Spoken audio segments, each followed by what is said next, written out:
Okay, welcome back to Asian Cinema Season 2, and what I've now decided will be called Project Jackie, because we've watched, or I've watched and you've watched with me, a cumulative, massive amount of Jackie Chan movies so far, and there's probably a lot more we're going to watch, or I'm going to watch. Me and Connie, both, either, or, regardless. And finally, after a couple of days and some confusion and watching a film from the 70s, we're now going to check out Legend of Drunken Master. I believe it was also called Drunken Master 2 in some places. And you've already said from the menu that this is actually what you remember. Yeah. Okay. So, are you looking forward to revisiting this, considering you were looking forward to revisiting this a few nights ago and you didn't get to? Yeah. Yeah. I'm just watching that. He's so funny. Okay. Oh, I love Jackie. Yes, me too. I just spent like 2-3 hours painting him. Okay. Turned out shit. See, you like it. Yeah, but now you've mentioned it, I'm going to have to show that in the video, so... I could just do that. Yeah. Right, anyway, so we're going to start watching... Oh, you're going to get it? Okay. There's not really any preamble to get into. We've already covered it. If you haven't seen the Drunken Master movie vlog, even though it's a very long one, kind of covered our confusion between the two, or Connie's confusion between the two, and how history repeated itself after many, many years. Okay, so here we go. I really like it. I like the background with the stuff. Get the full... Yeah, it's pretty cool. Thanks. Very cool, in fact. I'll like it more tomorrow. Yeah. But I do like the background. So, on with Drunken Master, Legend of Drunken Master. This was in 1990, I think I said 4, I think it is 94. Regardless, it's definitely in the 90s. And we get to see a outtake section at the end of this one. Legend! Well, that's the one we're watching. And I'm actually, it's really going to bug me, it doesn't say anywhere. I'm pretty sure it's 1994. Regardless, on with the movie. Nothing to pre. See, I feel like I need to start saying stuff, and there's just nothing to say. Just need to start watching. Yep.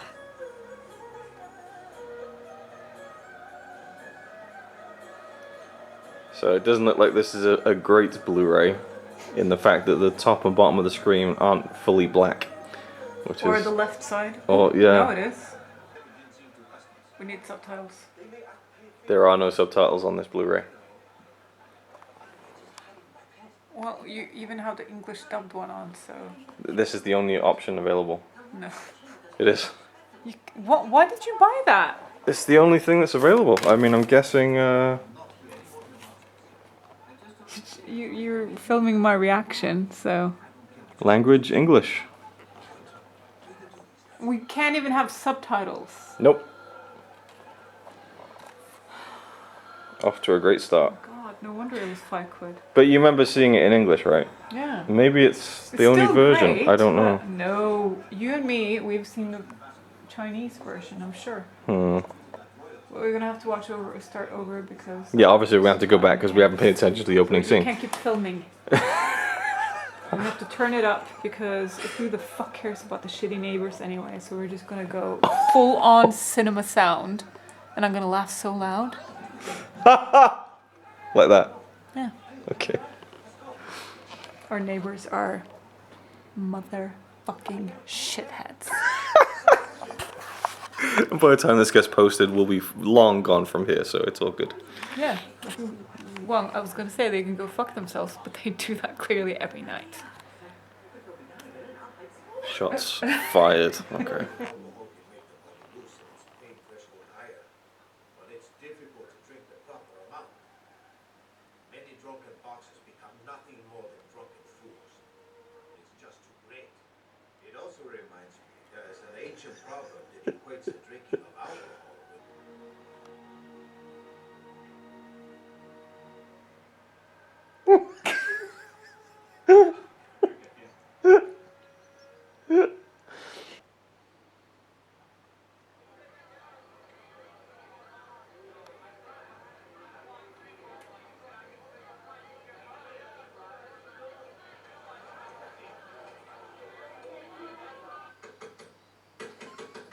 Wow. Sorry, we are closed now. Excuse me. Is he here? He might be. What for? It's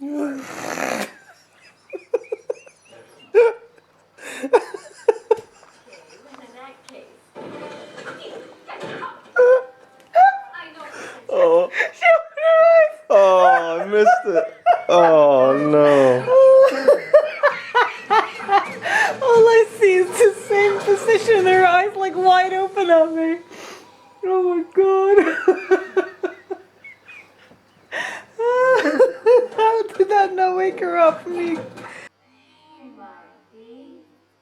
What for?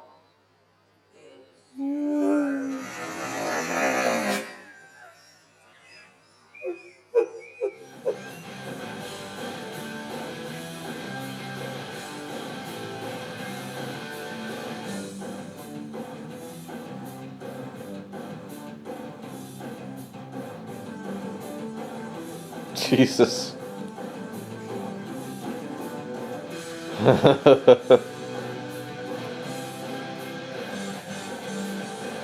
Mental. Absolutely mental. I think he did that twice as well.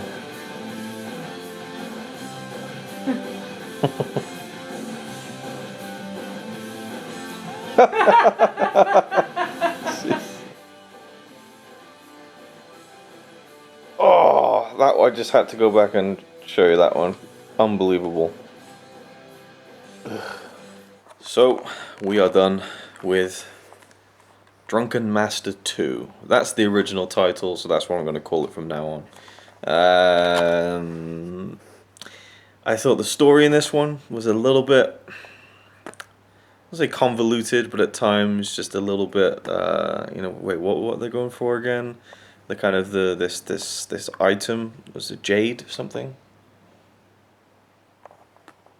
I don't know what the item was. Yeah, right. So It was some kind of ancient squarey thing that looks like a very square bottle. squarey thing. Yeah. And also, I really didn't like that it's a sequel to the original, but it's kind of He's got a different dad. he's got a different dad. His mum is a stepmom, who the actress who played his stepmom was actually 7 years younger than him in real life, and it felt like he was supposed to be playing a young man when really he's kind of, not a young man.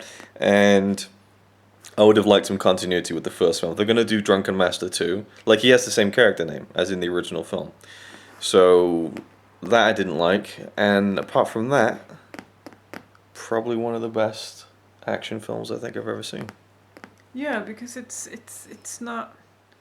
You want the action to keep coming. It's not like, oh, another one.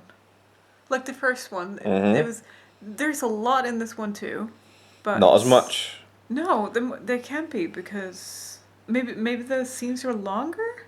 It's a good thing, trust me. What I was saying with the original Drunken Master, it had that in this where it would take a break from the fight scenes and we would have a comedy scene, which I actually really enjoyed. Like, the comedy is over the top in this, it's goofy, it's cartoony, but I really enjoyed it. And so it really nicely paces out these action scenes, and then when you get to them, it's just like, I don't know, he might be at his peak here, I think. Because there's all sorts of different fights. There's hand-to-hand combat. There's stuff with like the bamboo stick, like that sequence. The fight in that building, with I don't know how you even describe it. Where he's swinging around this big bamboo stick, and the end of it's kind of split. If you've seen the film, you know what I'm talking about. That's one of the best fight scenes I've ever seen ever, I think. And it felt like that's like, what's the right way to phrase this? You know the scene in The Matrix Reloaded when Neo fights like 1 million agents? It felt like that, but done for real and better. You know what I mean? It was just insane and just absolute carnage, mayhem. And we always give Jackie Chan a lot of credit, but I think his stunt team, because without them, it takes two to tango, and in that case, 67 to tango. Take some serious bumps. They really do, just as much, if not more, than him sometimes, and also just the choreography. Obviously it's amazing. He comes up with it, and his team comes up with it, but you need someone to actually do it as well. And I noticed they used a lot of wire work in this, which gave the fights a kind of a little bit of an extra. Like it wasn't too obvious, but it was cool as like an extra added element to the fight scenes. I want to mention the actress who played Lin, I believe, or Ling, the stepmother of Jackie Chan's character, Anita Mui, I believe that's how you pronounce her name. Was looking her up on IMDb and was very sad to find out she died many years ago at the age of 40, which was like, it was like a real shame, because I wanted to say that I loved her in the film, and she is so over the top, her style of acting, her style of comedic acting is the stuff I hate in films. But she's But she pulls it off. Like, she's so funny. It is really It's funny. like that she has such a charisma to her. Oh, sorry, I was like, oh, Yeah, don't film me. don't film me. Uh, she has such a charisma, and I don't know. Yeah, even when she's just really just like, it's just chewing the scenery, and then like digesting the scenery, you know. But it actually, I don't know. I thought she was great, and Jackie. She's a great comedian. You can tell that's what she does. Yeah. Because no one who's not a comedian could pull that Well, off. apparently, She does it perfectly. apparently she was mainly like a big popular singer in Hong Kong. Like, that was her main thing.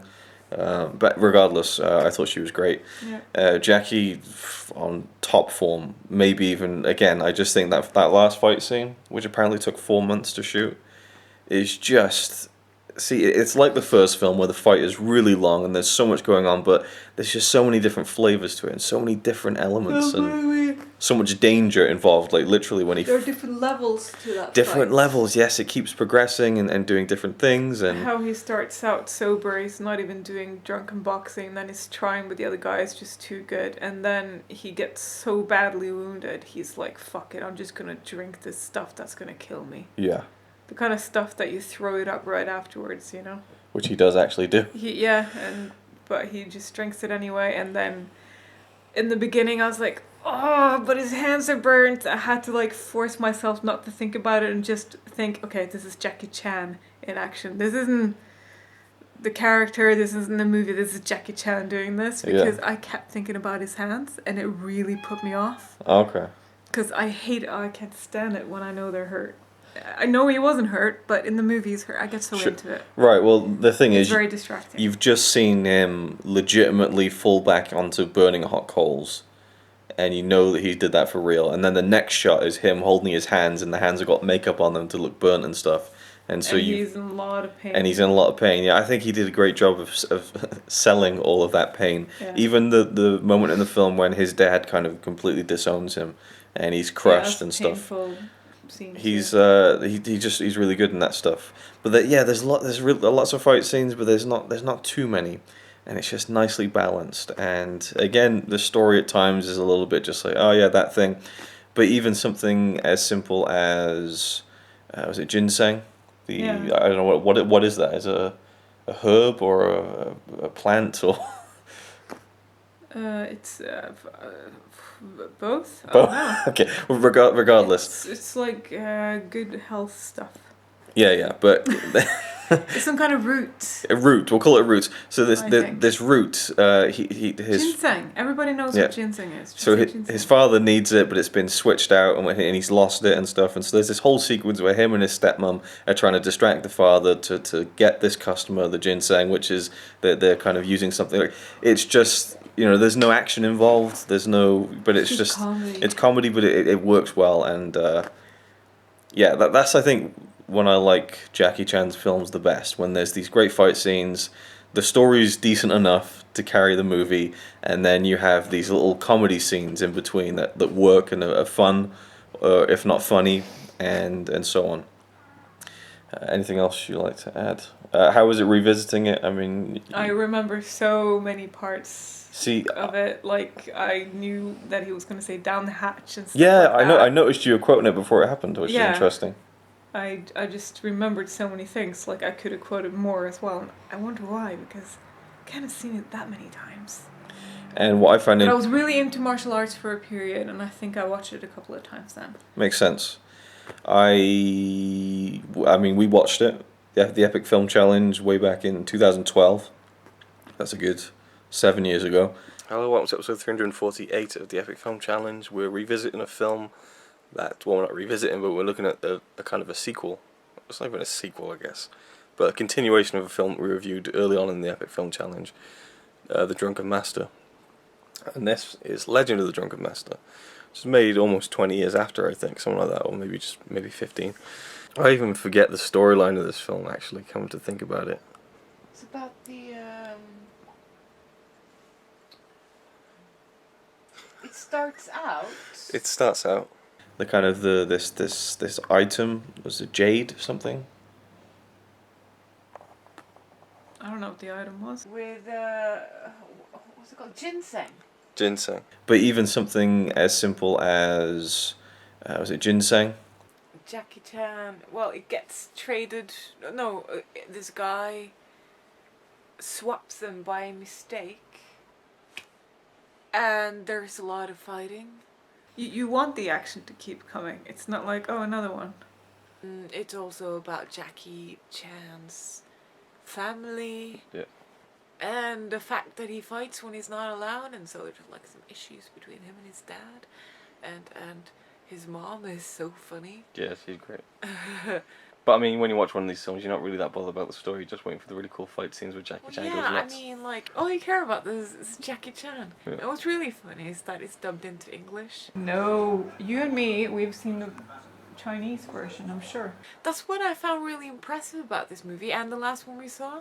The way they dubbed everything is really, like, accurate to the way their mouths move with their Chinese thing. And I honestly didn't remember much at all, apart from I remember him falling on the coals. That's kind of like a massive thing.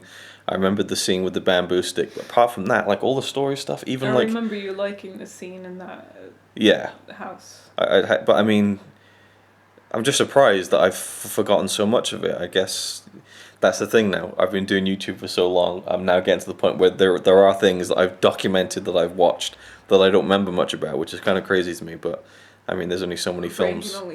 The brain can only fit in so much. I know, yeah. Yeah, and what do you think of like the English dub? I mean, obviously that's probably what you. That's the thing. I just think it really works. Well, obviously, Jackie Chan is Jackie Chan. That is a huge plus. Voice. Yes, I'm so if glad it is. If someone else had his voice, it would put me off a lot. It really would. But it's just the timing of everything. When they time the mouth the movements. English, yes, and their gestures, it's done very well.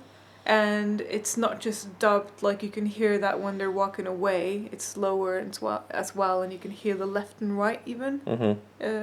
You know what I mean? Sure.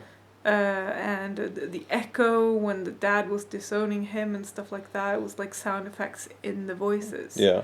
Which really work, but it's just the timing that usually doesn't work when they do voiceovers, but in this one it really does. It's almost like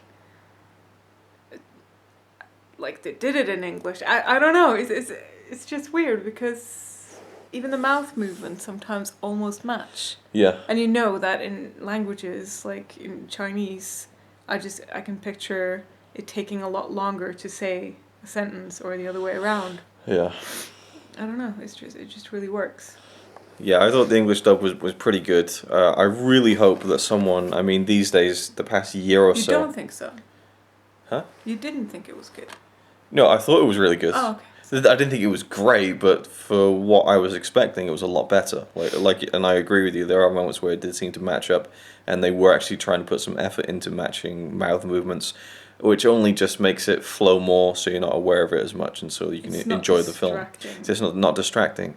At times there was still that, but I mean, you can never get it perfect. It was more distracting when the white people were talking. It was. I know. Yeah. I could tell they were speaking English, but it wasn't even timed. I love the stereotypical evil British villains, which is just as it should be. I thought that was kind of funny. And in the credits, it said voice talent Bryan Cranston.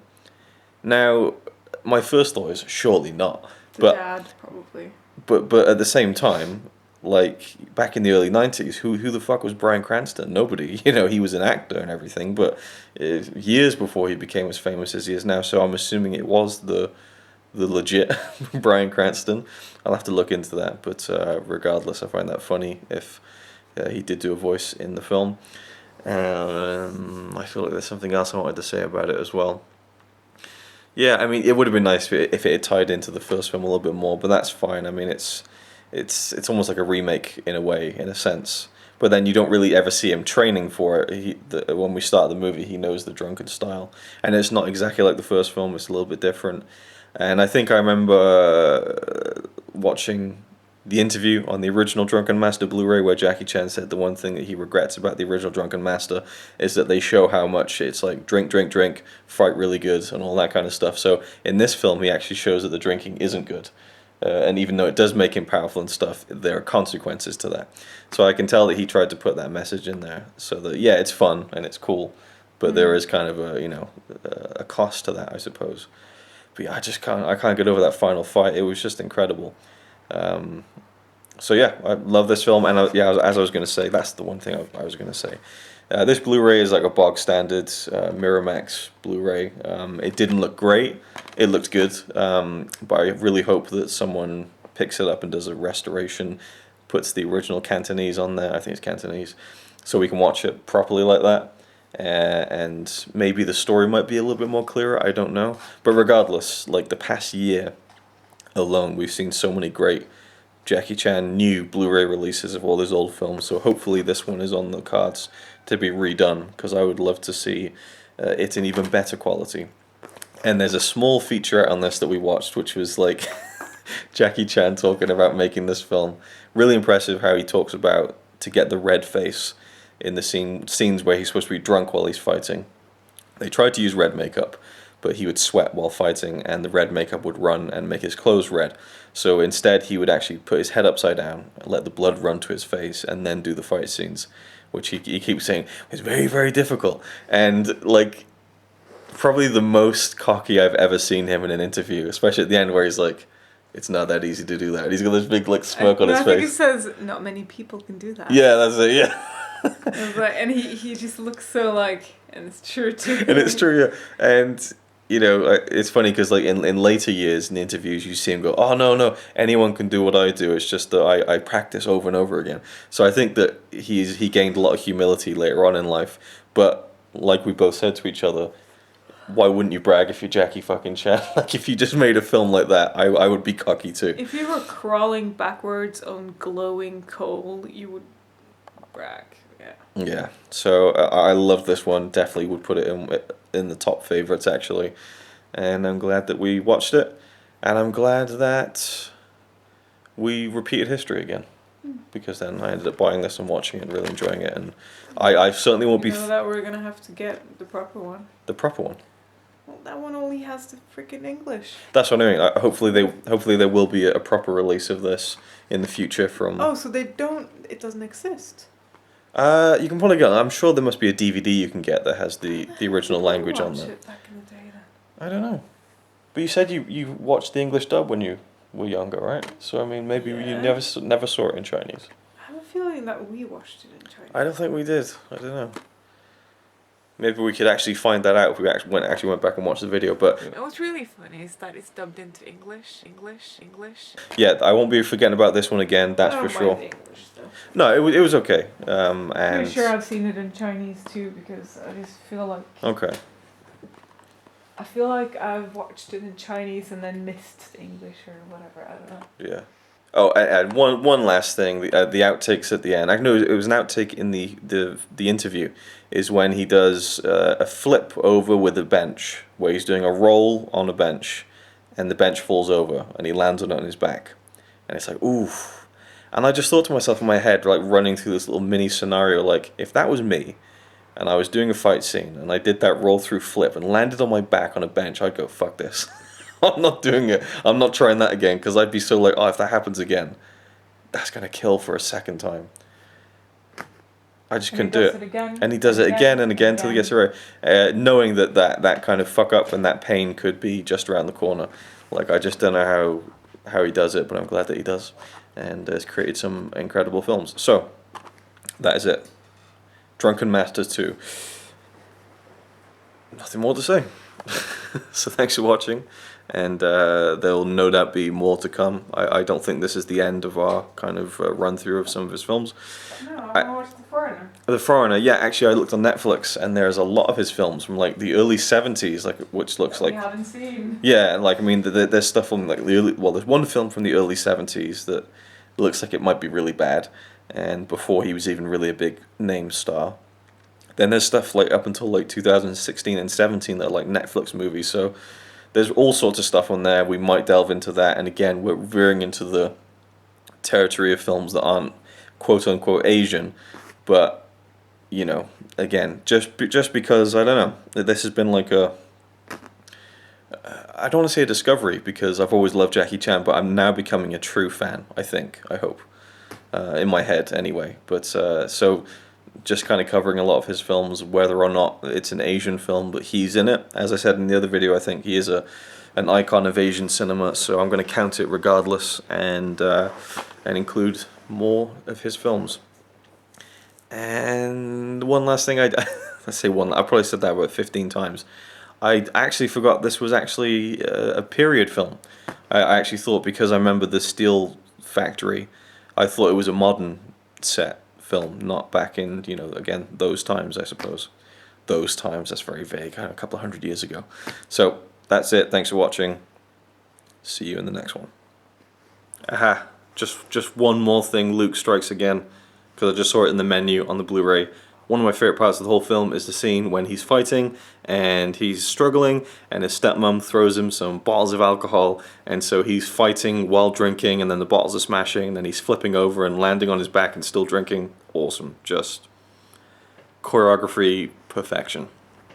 And Lily ended up making a rather big cameo in this video, didn't she?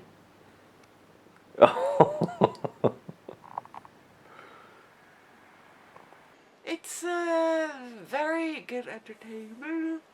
Jackie Chan is freaking amazing. The mom is the most awesome character in the movie when it comes to acting and Comedy? personality. I'd give it a 8.9. 0.9, okay. And then at the end, Jackie gets knocked into this pit of burning hot flaming coal, and he did it for real. Just absolutely nuts. And I would give it an 8.5. Thanks for watching. It's alright by me.